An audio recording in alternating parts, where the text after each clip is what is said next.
Hello again, everyone. Welcome to Washington Gun Law TV. I'm Washington Gun Law President William Kirk. Thanks for joining us. Hey, you may not believe it when I say this, but there is actually panic in the gun control world. They are freaking out in the civilian disarmament sector because they are in fact losing control. And that's what this movement has always been about for them. Now, I know if you live in Washington State, Illinois, New York, New Jersey, Oregon, Colorado, California, any of the other usual suspects, the states we identify as the dirty dozen.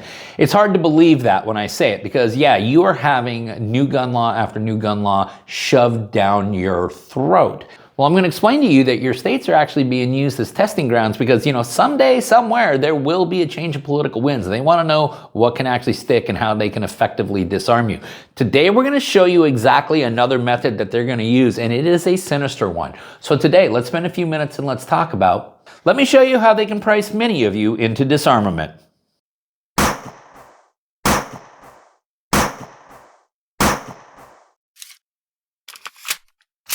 Okay, America, this is what we're talking about. We're talking about the civilian disarmament movement and how it is, well, really kind of losing control here. In many ways, as a ship begins to sink, the rats will scurry to the few dry areas that are actually left. And of course, the less and less space there is that's dry and safe, the more frantic their behavior will get. Such is the way of what's going on with gun control in about 12 states, which Alan Gottlieb has listed as the dirty dozen.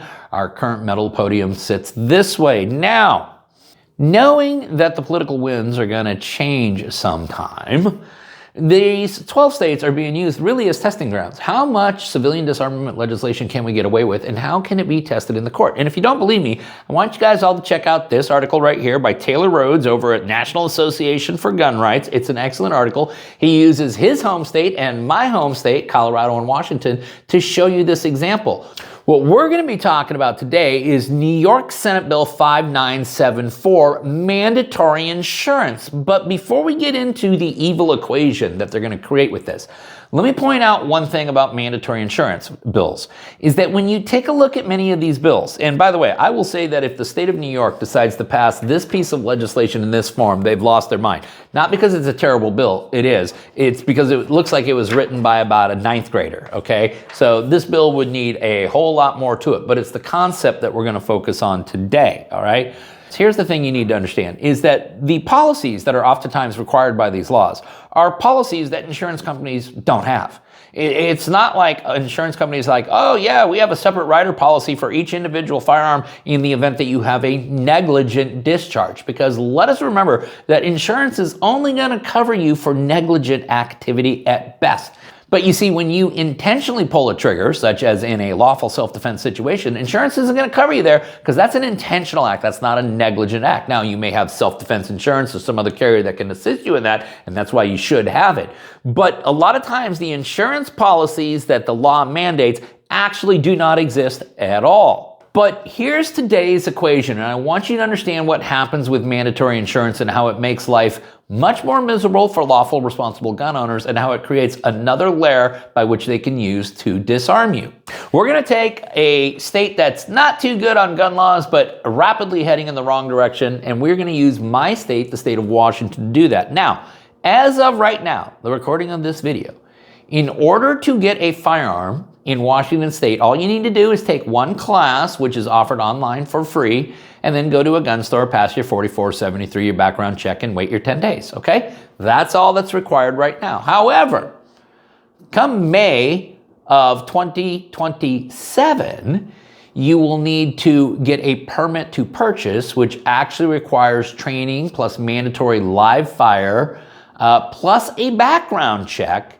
And once you've done all of that, then you'll be able to go to a gun store, but of course there you still have to go through the 4473 and pass another background check, wait your 10 days, and then receive your firearm. So you can see how it already complicates the equation. And right now, they can disarm you by just what? That's right, revoking the permit to purchase. But then let's say that you add a mandatory insurance policy, and the mandatory insurance policy could be either based on the amount of coverage you have to have or how many separate firearms need to be covered. Either way, it creates yet another financial barrier. And so now the equation looks like this, where you have to get your insurance policy before you can get your permit to purchase, which of course requires all of these other items, which are both time consuming and expensive. And then after you've done all of that, then you get to go to the gun store and fill out a 4473, go through the background check, wait your 10 days, and take receipt of the firearm. So in this new and expanded equation, there are dozens and dozens of ways in which they can now increase the cost and lengthen delay times, thus making the access to the right virtually impossible. But what they have also done, and this is why I want everybody to be aware about this mandatory insurance, is they have created essentially a domino effect here. Because if in fact the insurance is canceled right here, guess what else gets canceled automatically by operation of statute then? Oh, the permit to purchase. And of course, if the permit to purchase and or possess now has been canceled, guess what the state gets to do? That's right, confiscate the firearms. And if you don't believe me that they can do it that way, listen, ask any driver who's got a DUI on their record or some other kind of really high-profile car accident or reckless driving that has to have high-risk insurance. Because if they let their high-risk insurance lapse, that insurance company immediately notifies their Department of Licensing, Department of Motor Vehicles, whatever it is in that state, and they are issued a license suspension notice, and their license will be suspended until when? That's right, that high-risk insurance policy is brought back into compliance. So at the end of the day, New York Senate Bill 5974, which claims is going to make people have mandatory insurance for negligent discharge, is a law that is a solution that is still looking for a problem. Or, worse yet, it's a law that's really just designed to throw up yet another barrier, both chronologically and financially, to the access to Second Amendment rights. But after all, this is the state of New York, so is there really any doubt that this law is designed for one reason and one reason only, which is to throw up yet another barrier to the access to what is supposed to be an inalienable right? Okay, once again, it is New York Senate Bill 5974. We'll link it all up down below. Don't know if it's going to go anywhere. We will keep our eye on it. If you got any questions about this or anything else related to what's left of our Second Amendment rights, I guess you know how to get a hold of Washington Gun Law by now, but if you don't, that's okay. That information's down there in the description box. If you got an idea for a video we should be doing around here, you click on that link right there to tell us all about it. If you want to subscribe to the monthly newsletter, the information for all of that is down there in that description box as well. And then finally, and most importantly, let's everyone remember that part of being the lawful and responsible gun owner, like we talk about all the time here, is to know what the law is in every situation and how it applies to you in any instance that you may find yourself. Until next time, thanks for watching and stay safe.